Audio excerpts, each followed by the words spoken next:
I'm Sheri Halliday, and my role in community justice, I started as a volunteer, and now I just celebrated 20 years of service as the program coordinator. I'm Aisha. I started as a volunteer facilitator about 13 years ago. I currently sit as the board chair, and I've been on the board for 3 years. The reason I was interested in community justice, I read an article in the newspaper, and I thought this is the better way to resolve issues rather than go through the court process. And I was very interested in how that process worked. And then the more I learned about it, the more passionate I felt about it. And over the 20 years that I've been with community justice, community restorative practices have grown, and they're kind of a very trendy thing right now. And so I'm very happy that I jumped on board 20 years ago when I did. So about 13 years ago, I was starting a master's at the University of St. Paul in conflict resolution. Peace and conflict studies it's called. And somehow I thought that was restorative justice. And at the same time, I saw an ad looking for volunteers to do this restorative justice program in Lanark County. And I thought, oh, well, that's what I'm going to be doing. So I think I'll volunteer and get some practice before I start my master's. Well, a master's in conflict studies is not that. It's a master's in international politics, which is great. I'm glad I have it. But my passion is in this kind of conflict resolution that's restorative and reformative and makes an impact on people's lives every single day.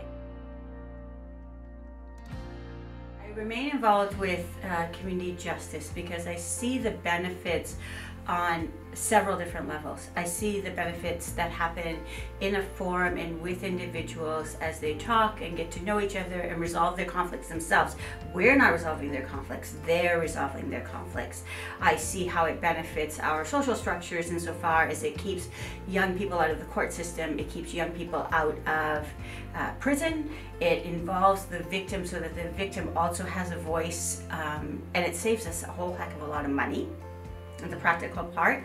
I also remain involved because I will say on a personal note, it has transformed me as a human being. So even though I work to help other people solve their conflicts and to sort of use a different perspective when they have them, it has done that for me as a volunteer as well and changed my life completely so that that restorative practice is what I do every day now.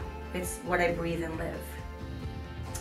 The reason I continue to work with restorative practices, as I've seen over the years and over the participants and the clients and the volunteers, and all of our facilitators are volunteers, they give their time. It's just a type of work that makes such a difference, and it's nothing behind the scenes. You're right out front, like you work with the people, and you're bringing families that may have a lot of conflict, and we're providing a safe spot for them to have an open and honest conversation in a very respectful way.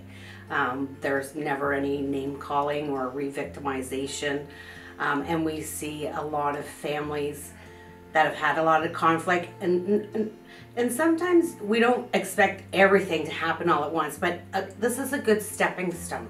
You know, and this is a transformative piece. So this is what we're going to do next, and this is how we're going to do it.